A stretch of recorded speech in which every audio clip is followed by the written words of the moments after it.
Good morning. My name is Floyd Teamer, and I'm the Strategic Employer Relationship Manager here at INPRS. I would like to extend my gratitude to all of you for joining our benefits webinar today. This marks a significant milestone in our employer engagement initiative, focusing on training, education, and employer partnership. Now, many of you are familiar with our EA team and their roles because the ERM serves as our employer data repository, and this is crucial to many of your daily functions. Now, we understand, believe me, we do, that you do not work for INPRS, which is why today's webinar theme, Why We Bug You, is so crucial. Our objective today is to explain the rationale behind our inquiries, specifically because there is an additional component within the INPRS framework that transforms the data you enter into ERM to benefit payments for over 174,000 retirees, beneficiaries, and disabled members we serve monthly. Our benefit staff is responsible for ensuring all members receive their correct benefit payments based on their years of service. And I must say that this task is not only invasive, but it's also essential. This process begins with the information you report in ERM, and occasionally, reported data may have gaps that need clarifications for various reasons. For instance, if an employee retires with 30 years of service, we meticulously review that 30-year period to ensure their benefits reflect their full entitlement. Now, it's also important to note that we are all a part of this plan. As employers, you are also members. And although some of us may not be ready to retire yet, the same thorough process will apply when we reach that stage. Now, this is why we seek your cooperation and engagement. Today, we will provide insight into the benefit staff's role, offering comprehensive understanding of the retirement processing mechanisms.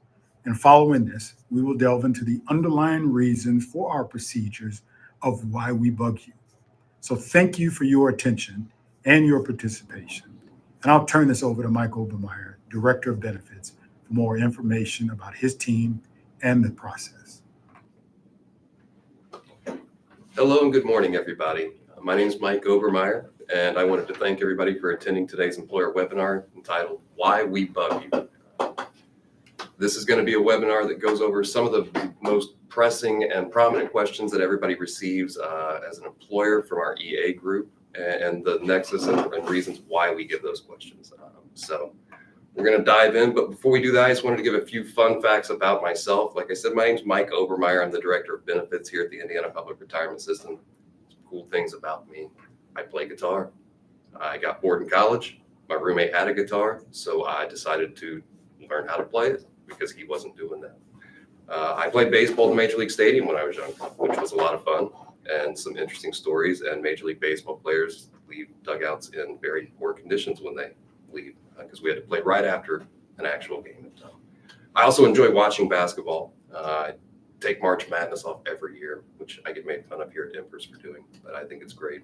And then I also had to throw in at the end because I made this at home while my daughter was with me, and she insisted that I have to put in there. She is an awesome individual, which I do fully believe, but wanted to include that as well. So a few fun facts about me.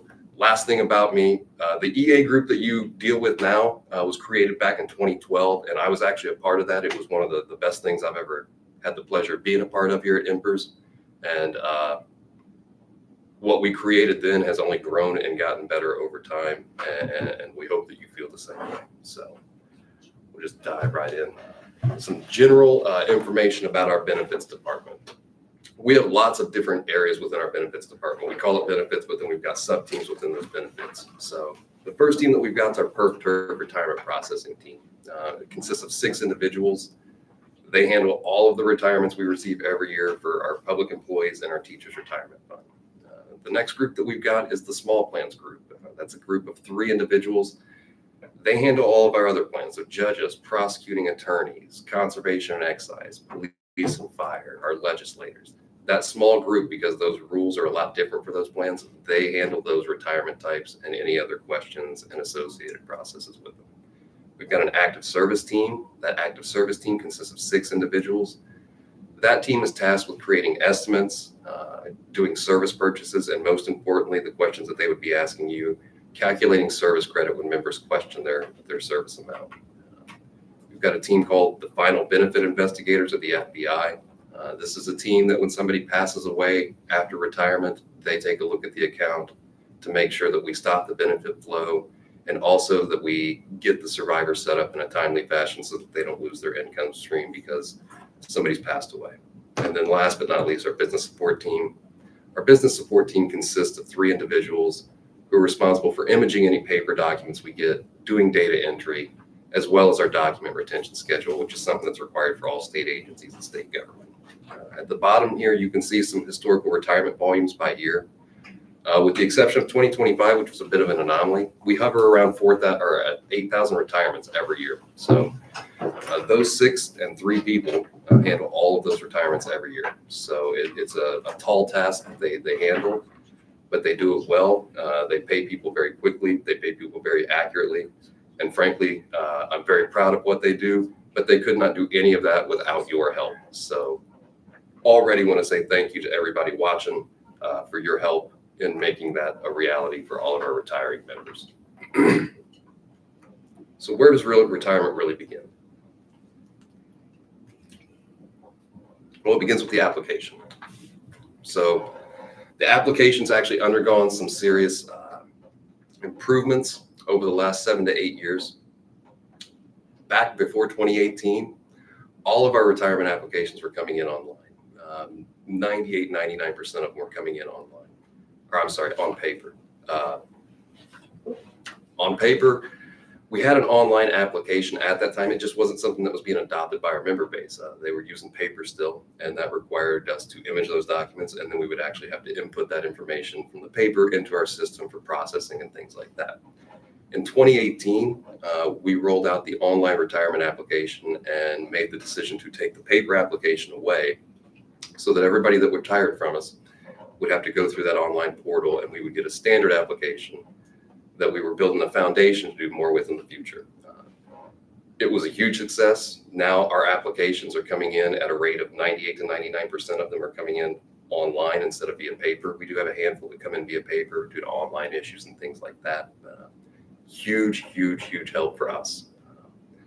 And then in 2021, after the online application was implemented, we were still doing the online application like it was paper. So we were getting it, and then we would have to input the information from the online application into the system. But in 2021, we gained another efficiency.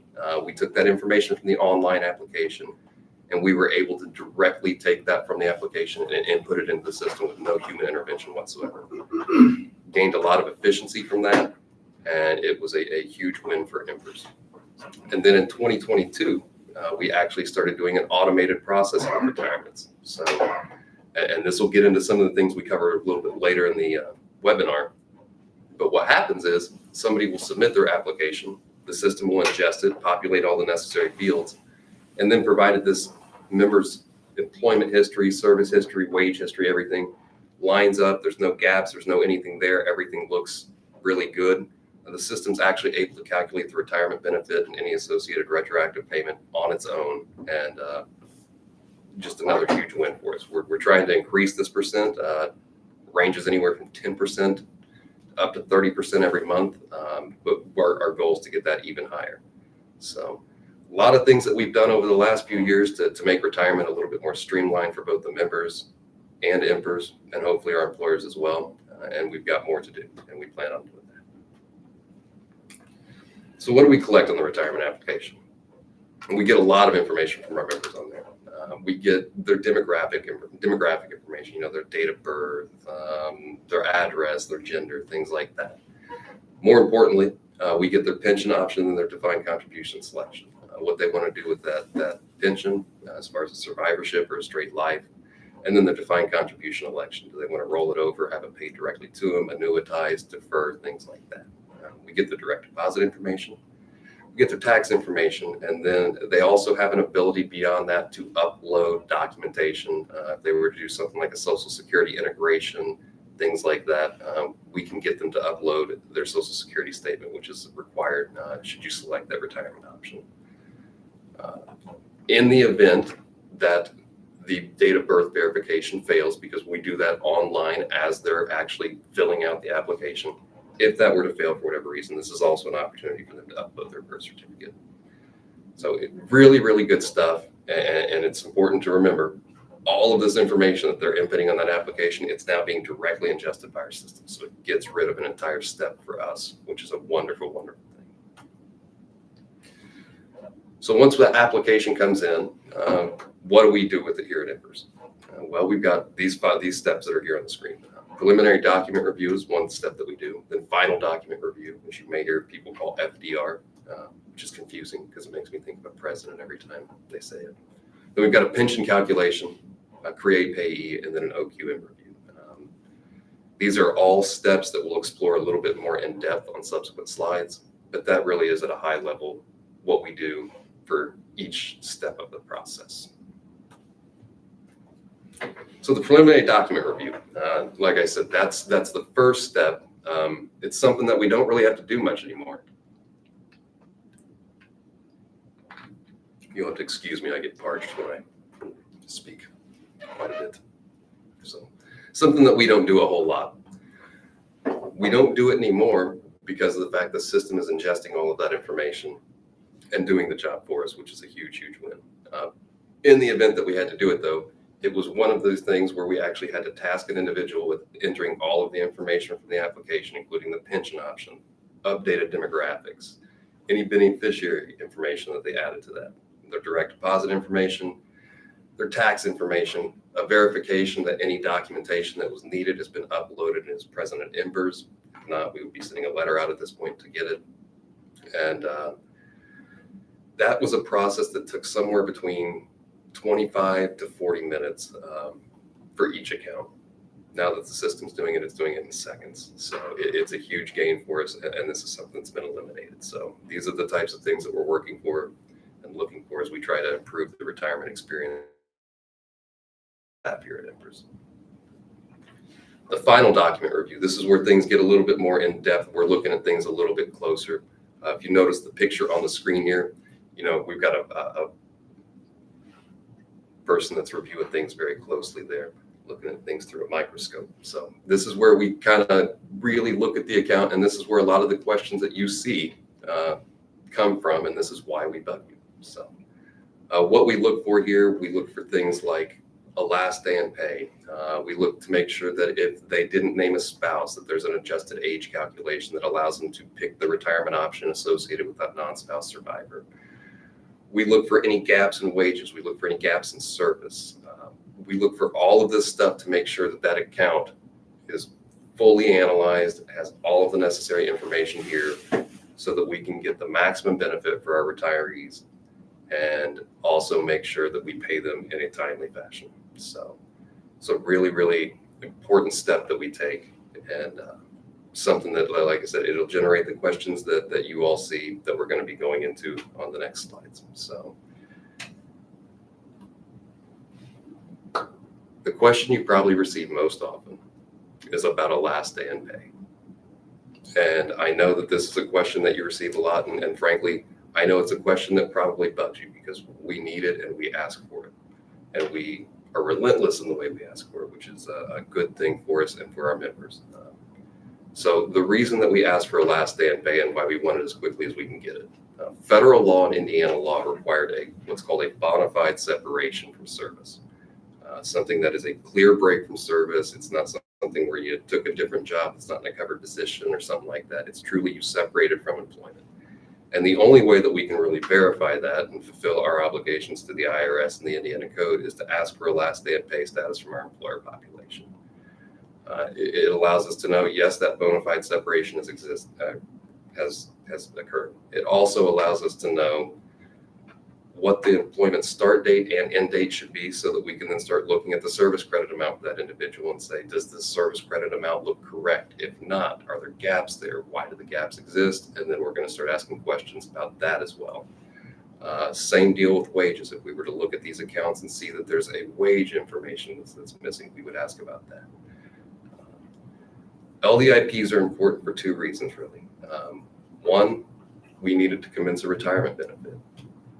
But the second reason also is because anybody who doesn't actually reach a vesting status still has the ability to take a withdrawal from us. And that last day in pay is required for us to allow a withdrawal to take place. Again, a bona fide separation must be present for that individual to take a withdrawal of their defined contribution with INPRS. So that's why we ask for it. The earlier and faster we receive these, the earlier and faster we can pay our members. And that's truly what we're aiming for. It's something that we want to do for the members retiring today and for the members that are going to be retiring tomorrow.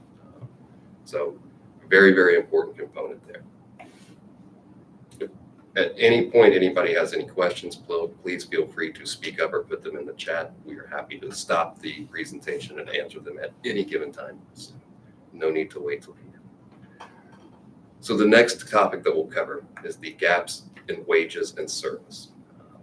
This is something that we analyze again at the final document review stage. Any gaps in wages that we would see, we're going to ask about that, because a gap in wages could impact their final average salary, and that's an important component of their retirement. And the retirement calculation consists of your final average salary, your years of service, times a multiplier of 1.1%. That gives you your annual benefit. So the final average salary is a major, major driver in what somebody's going to earn in a retirement benefit. We want to make sure we've captured all of that information accurately and wholly so that we can calculate a proper FAE for these individuals and make sure that they are getting the highest maximum benefit they can. Same deal with the gap in service. A gap in service is something that would impact their creditable service. They may be missing 1 month, 6 months, something like that. That's going to reduce the retirement benefit. And that's something that we want to avoid happening. So we may ask questions about these things. If there's wages omitted, there's a lot of different ways you can do it, but the main way that we're probably going to get that situation resolved is you go online and you complete an online adjustment, which our EA team's very, very good at facilitating and helping with, should you not know how to do that. This will fill in that gap for their wages. This will give us all of the information we need for their final average earnings. And at that point, we can start calculating those final average earnings to get that first component of the retirement calculation completed. If a gap in service is seen, this is something that we would ask about as well, because again, that creditable service is a major part of our retirement calculation. And a gap in service is something that usually we can award some degree of service for that gap. For example, many, many, many years ago, I was processing retirements. And when I processed retirements, I was doing teacher retirements. And we would see many times a teacher would have 29 years of service, even though it looked like she'd been working for 30 years. And when we would analyze the account, we would see there was 1 year missing in, say, 1983 and 84 school year.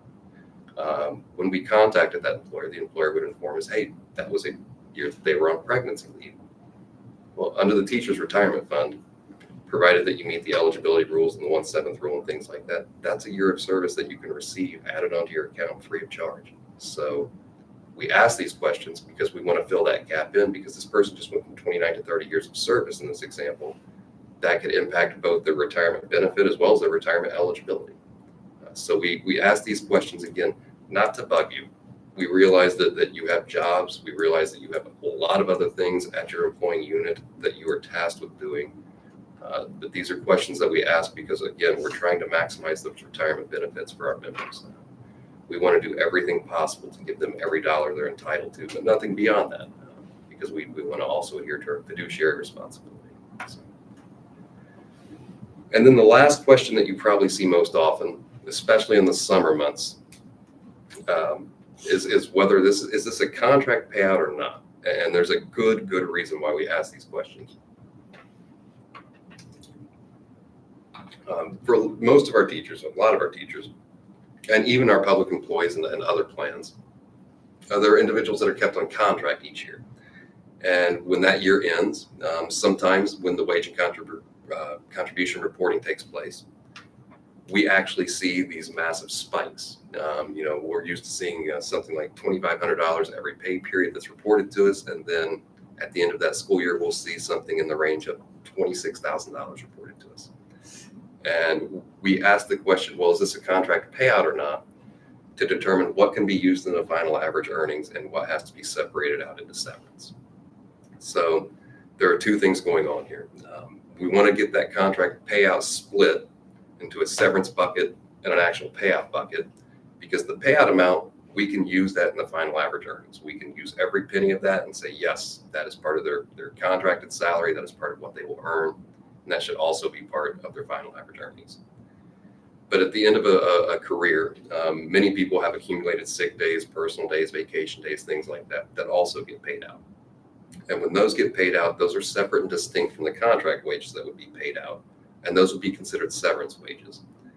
And severance is currently capped at $2,000. So even though somebody may have a $17,000 balance for unused sick, vacation, and personal days, we're only allowed to use $2,000 of that per Indiana law. So we need that split out to occur so that we can calculate the average salary properly without overstating it or understating it. Overstating it is really the pitfall there if we don't get a proper breakdown, because when you overstate a payout, then that's going to overstate the final average salary. And when you overstate the final average salary, that's going to overstate the pension benefit. And when we determine that that payout was not the full amount that we thought it was, we then have to recalculate a member's final average salary, which will lower it, and that'll lower their pension benefit. And at that point, we've created a situation where the member's in an overpayment. And per IRS law and Indiana law, we have to collect any overpayment that we make to a member. So it creates a double whammy for these members if we don't get that contract payout split properly calculated and reported to us. Because what happens is, not only do they get a lower benefit amount because of that, but they've also now got an overpayment that they need to satisfy. So in that situation, their benefit would lower, and then they would be lowering the benefit even further to pay off that overpayment until it was paid off in full, at which point their benefit would bump up to the lower amount that we had to give them because the average earnings were overstated. So very important that we get that right. That's the main reason that we asked that question. We want to avoid these overpayment situations for our members. They're painful for them. And the last thing we want to do is give members a negative retirement experience. So that kind of covers the questions that we asked the most of you. Just wanted to kind of round out what we do with that information once we get it from you. So we've got all of these questions answered. At this point, what we will have to do is we calculate the final average earnings and then the overall pension. These are steps that the teams have to complete within the system. You know, they have to assign the plan beneficiaries where necessary. Control ID is just kind of lingo that we use here at INPRS to run the final average earnings. They have to go to a screen and actually analyze if it's PERF, the quarters that were used, if it's TERF, the fiscal years that were used. The important thing here too is this is where they determine the amount of severance that's going to be used and how much we can and cannot include in that. Then they run that calculation and they get the final average earnings, they get the pension calc, and then there at the bottom, we have a minimum benefit provision that says nobody can make less than $180 or $185. So in the event that a pension calculation resulted in somebody making less than $180 or $185, we would bump that up to the legislative minimum. Then we have to create the payee. This is really creating the individual so they appear on a payroll file for us, and then they get picked up every month and they get paid on either the 1st or the 15th, depending on the retirement plan that they retired from. So we create that payee status within our system. We create a payment schedule that basically says pay them on the 1st or the 15th of every month. We will check to make sure that the retroactive payment, if applicable, is accurate and correct. And a retroactive payment would be applicable in the sense that somebody may have been delinquent in submitting an application to us and say that they submitted it today, but their retirement date was actually September 1st. We're allowed by Indiana law to pay up to 6 months in retroactive benefits. So when we process that, we would see, okay, this person's actually retired and we owe them 2 months of benefits. So we're going to give them their monthly benefit plus 2 months of benefits in a lump sum to get them all caught up. That's what that retro pay is. Update the status, and then we send it off to our audit team who takes a look at it and determines whether we've done our job correctly or not. And our audit team is known as Operations Quality Management, which I personally think is a very long-winded way of saying audit, but it's nice. What they do is they take everything that we do and all the slides that we've talked about before that, and they pretty much recreate it. They do it again to make sure that we have done our job properly. They find everything's correct. They approve it. That person's going to appear on the payroll file. they start getting paid, and we've accomplished our retirement objectives here. In the event there's an error in the process, the audit team catches it. They will send it back to that processor, note what the error was. The processor will correct that error, send it back to the audit team to make sure that error was corrected in a proper manner. Once that's approved, they also appear on the payroll file, and they will start getting paid monthly like everybody else. The finish line. This is where everybody actually gets their money. We pay most of our members by direct deposit. That is our preferred method, is direct deposit.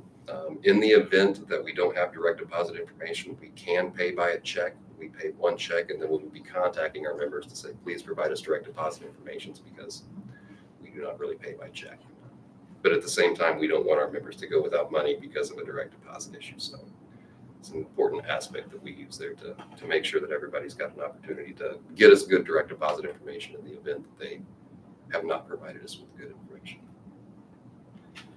All right. So final thoughts for today.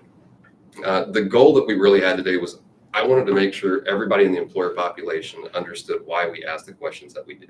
Like I said, I was an EA many, many years ago. I've heard from a lot of you, maybe some of you even remember me. But the thing that stuck out to me from hearing from all of you the most was, perp's not my job. I have lots of other things that I need to do. We totally understand that. We totally get that.